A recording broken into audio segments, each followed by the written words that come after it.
Hello friends, मैं अंजलि। स्वागत है आप सभी का मेरे चैनल पे। तो आज हम ये ब्यूटीफुल सा डिज़ाइन क्रिएट करने वाले हैं। तो इसके लिए मैंने यहाँ पे ले लिया है जॉर्जेट का फैब्रिक। जॉर्जेट मैंने लिया यहाँ पे 7.5 मीटर। क्रैप में ले लिया है मैंने अस्तर, और इस तरह से पैचवर्क के लिए मैंने ले ली है नेट। तो अब हमें इसे किस तरह से क्रिएट करना है वो देखेंगे। तो यहाँ पर सबसे पहले मैंने इस तरह से जॉर्जेट को 4 फोल्ड कर लिया है। देख सकते हैं ये 2 लेयर को मैंने इस तरह से फोल्डिंग कर ली है। सारी क्रीजेस को हमें अच्छे से बाहर कर लेना है। ये वाली साइड हमारी ओपन है, सामने वाली भी ओपन है, साइड वाली ओपन है, और जो राइट साइड में है वो सिर्फ फोल्डिंग साइड है। तो अब हमें कॉर्नर से मार्किंग कर लेनी है। तो सबसे पहले हम यहाँ पे लहंगा क्रिएट करने वाले हैं। तो मार्किंग के लिए हमें चाहिए वेस्ट का मार्किंग। तो वेस्ट हमारी यहाँ पे 34 है, उसमें हमें 4 इंच ऐड कर लेना है। तो हमारा टोटल मार्किंग हो जाएगा 34, और उसको डिवाइड बाय हमें 4 कर लेना है।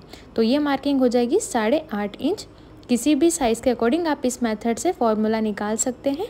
अब हमें यहाँ पे फोल्डिंग साइड से 8 इंच मार्किंग चाहिए होगा। तो 8 इंच को हमें 8.5 इंच को सबसे पहले इस तरह से फोल्ड करके और उसका हाफ कर लेना है। तो ये हो जाएगा 4.5 इंच। तो दोनों तरफ से मैं यहाँ पे 4.5 इंच पे मार्किंग कर लूँगी, और इस तरह से हमें एक पूरा सर्कल क्रिएट कर लेना है, हाफ सर्कल। अब इस सर्कल को पूरा मेज़र कर लेना है और देख लेना है 8.5 इंच आ रहा है या नहीं। तो मेरा थोड़ा सा कम आ रहा था, तो मैं हाफ इंचेस और बढ़ा लूँगी, और अब मेरा ये बिल्कुल 8.5 परफेक्ट आ रहा है। अब हमें इसे कट कर लेना है। कट करने के बाद टोटल लेंथ ले लेनी है जितनी भी आपको तैयार चाहिए। इसमें हमें एक्स्ट्रा नहीं बढ़ाना है, क्योंकि ऑलरेडी हम बेल्ट भी ऐड करने वाले हैं। तो मैंने पूरा कंप्लीट यहाँ पे 40 इंच ले लिया है। मुझे 41 या 42 साइज़ को रेडी करना है। तो 40 इंच मेरी टोटल लेंथ आ रही है। आप आपके साइज़ के अकॉर्डिंग भी लेंथ मार्जिन कर सकते हैं। और इस तरह से पूरे इंच टेप को घुमाते हुए सारी साइजेस को मार्किंग कर लेनी है। एक बार इंच टेप को घुमाते हुए मार्किंग करने के बाद एक बार और रीचेक कर लेना है, ताकि दोनों बार में आपका जो मार्किंग है वो बिल्कुल परफेक्ट आए। तो इस तरह से मेरा ऊपर वाला मार्किंग एकदम परफेक्ट है। तो सारे डॉट्स को मैं इस तरह से मैच करते जाऊंगी, और अब मैं इसे भी कट कर लूँगी।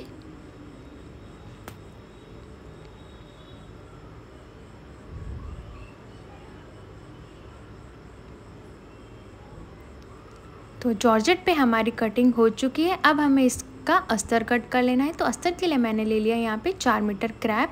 अब क्रैप को हमें इस तरह से सबसे पहले 2 फोल्ड कर लेना है। तो दोनों कॉर्नर्स को मैं इस तरह से मैच कर लूँगी,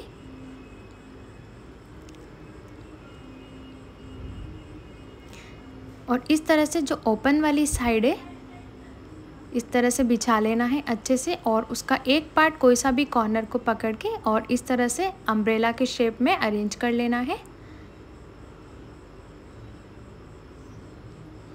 सारी साइड से क्रीजेस को बाहर निकाल लेना है अच्छे से, ताकि जब भी आप प्रॉपर मार्किंग और कटिंग करें तब बिल्कुल भी आपका फैब्रिक इधर उधर ना डिस्टर्ब हो। तो अच्छे से मैंने इसकी सारी क्रीजेस को बाहर निकाल दिया है, और इस तरह से अम्ब्रेला का फोल्ड कर लिया है। अब हमें मार्किंग कर लेनी है 8.5 इंच पे, और इस तरह से एक पूरा सर्कल क्रिएट करते जाना है। ध्यान रहे जितनी मार्किंग आपने जॉर्जेट में की थी और उतनी ही मार्किंग आपको इसमें भी करनी है। तो यहाँ पे मेरा ये 8.5 में थोड़ा सा ज़्यादा आ रहा था, तो इसे मैं कम कर लूँगी, और अब ये मेरा बिल्कुल परफेक्ट आ रहा है। अब जितनी भी आपने मार्किंग की थी जॉर्जेट में, उसमें 2 इंच कम करना है आपको अस्तर के लिए। तो 40 इंचेस लिया था मैंने उसमें, तो यहाँ पे मैं ले लूँगी 38 इंचेस। इससे हमारा अस्तर बाहर भी नहीं दिखेगा, और इस तरह से एक सर्कल क्रिएट करते जाना है।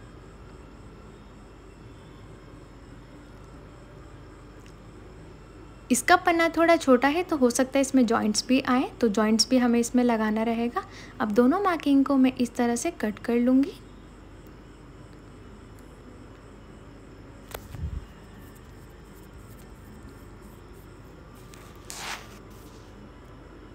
अब हमें इसमें जॉइंट्स अटैच करने हैं। तो उसी अस्तर को मैं साइड से फोल्ड कर लूँगी, और इस तरह से हमें अस्तर के नीचे रख लेना है जहाँ भी हमें जॉइंट को अटैच करना है। तो दोनों लाइंस हमारी अच्छे से दिख जाएंगी जहाँ पे भी आपको अटैच करना रहेगा, और इस तरह से बिल्कुल कट टू कट हमें इसे कट कर लेना है। मार्जिन हमें ज़्यादा बाहर नहीं निकालना है, नहीं तो हमारा अस्तर जॉर्जेट के फैब्रिक से बाहर दिखेगा, इसलिए हमें इसको बिल्कुल एकदम कट टू कट कर लेना है। तो दोनों जॉइंट्स को मैं अब यहाँ पे रख के देख लूँगी कि मेरा बिल्कुल परफेक्ट आ रहा है या नहीं। तो ये मेरा बिल्कुल परफेक्ट आ रहा है। अब जॉइंट्स को मैं इस तरह से अम्ब्रेला में अटैच कर लूँगी। तो यहाँ पे मेरे दोनों जॉइंट्स अटैच हो चुके हैं, इस तरह से देख सकते हैं। और दोनों साइड के जो राइट पार्ट है वो मैंने अंदर की तरफ रखे हैं। और अब हमें क्या करना है, बिल्कुल साइड में एक सिलाई लगा देनी है कंप्लीट, जहाँ से हमने जॉइंट्स अटैच किए थे। ध्यान रहे अंदर दोनों राइट पार्ट रहे। और अब हमें यहाँ पे एक स्टिच मार लेनी है कंप्लीट। और ये सेम स्टिच हमें जॉर्जेट वाले फैब्रिक पे भी कर लेनी है। तो यहाँ पे मैंने अस्तर पे जॉइंट कर लिया है। इस तरह से जॉइंट करने के बाद ध्यान रहे आप उस पर आयरन बिल्कुल करिएगा, उससे फिनिशिंग बहुत ही अच्छी दिखेगी। अब हमें इस तरह से जो जॉर्जेट का जॉइंट है और जो अस्तर का जॉइंट है दोनों को मैच कर लेना है। दोनों को एक के ऊपर एक अरेंज कर लूँगी मैं यहाँ। और दोनों जॉइंट को एक ही पॉइंट पे हमें इस तरह से मिला देना है। अगर आपने फैब्रिक को बराबर कट किया होगा तो ये आपका जॉइंट बिल्कुल एकदम फिट टू फिट आएगा। अगर थोड़ा बहुत ऊपर नीचे है तो आप उसे बाद में कट कर लीजिएगा। और इस तरह से अब हमें ऊपर वाले जॉइंट को अटैच कर लेना है मेन अस्तर से। और जॉइंट कम से कम होगा हाफ इंचेस पे। इस तरह से पिन को रिमूव करते जाऊंगी और अटैच करते जाऊंगी। देख सकते हैं दोनों जॉइंट भी मेरे एक साथ अटैच हुए हैं। और इस तरह से बाकी के फैब्रिक को भी, पार्ट को भी मैं इस तरह से जॉइन कर लूँगी।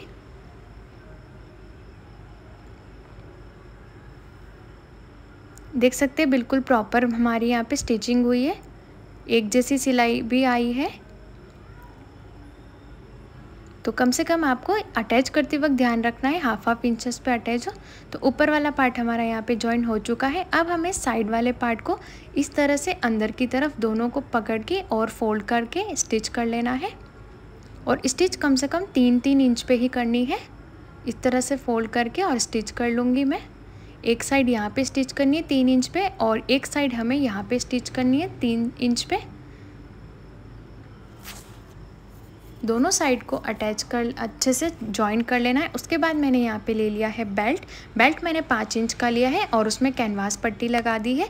कैनवास पट्टी के ऊपर मैंने कम से कम आधा इंच रखा है। और अब हमें इसे फोल्ड करने के बाद इस तरह से बेल्ट को कैसे अटैच करना है वो बताऊँगी। तो अगर बेल्ट में भी आपकी जॉइंट है और आपका जॉइंट लहंगे में भी है तो दोनों जॉइंट को आपको मिडिल में ही रख लेना है। देख सकते हैं दोनों में मेरे जॉइंट्स लगे हुए हैं। तो बेल्ट का जो राइट पार्ट रहेगा वो नीचे की तरफ रहेगा।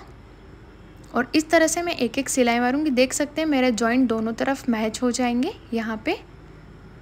अगर आपका पूरा विदाउट जॉइंट है तो कोई इशू भी नहीं आएगा। और इस तरह से एक सिलाई मारने के बाद, जैसे कि साइड में तो हमारा फोल्ड हो ही जाएगा, उसके बाद एक सिलाई मारने के बाद साइड से सिलाई करके इसे ऊपर की तरफ पलट देना है और ऊपर वाली साइड पे धार स्टिच लगा के और बेल्ट को कंप्लीट कर लेना है। बिल्कुल फिनिशिंग के साथ हम यहाँ पे इसे स्टिच करेंगे। तो बेल्ट में आप हो सके तो कैनवास पट्टी ज़रूर लगाइएगा। तो यहाँ पे मेरा बेल्ट अटैच हो चुका है और साइड वाली स्टिचेस भी मेरी हो चुकी है 3-3 इंचेस पे। अब मैं इसे इस तरह से फोल्ड कर लूँगी। पूरा राइट पार्ट अंदर की तरफ रहेगा और 3 इंच छोड़ के इस तरह से कपड़े को पकड़ के और अब हम यहाँ पे दोनों पार्ट्स को स्टिच कर लेंगे। तो दोनों पार्ट को किस तरह से स्टिच करना है वो देखना है। तो यहाँ पे मैं पहले 2 इंच की सिलाई लगाऊंगी और यहाँ पे सिलाई पक्की लगाने के बाद सबसे पहले हमें जो हमारा मेन फैब्रिक है जॉर्जेट वाला उसे स्टिच करेंगे लास्ट तक। ये स्टिच होने के बाद जो क्रैप वाला अस्तर है उसे अटैच कर लेंगे। और अटैच करते वक्त ध्यान रहे जॉर्जेट का फैब्रिक अंदर की तरफ रहे और लास्ट में जो क्रैप वाला अस्तर है उसे भी नीचे से फोल्ड कर लेना है। तो इस तरह से हमारा यहाँ पे लहंगा कंप्लीट रेडी हो चुका है। देख सकते कितनी फिनिशिंग से हमारा लहंगा यहाँ पे कंप्लीट हो चुका है।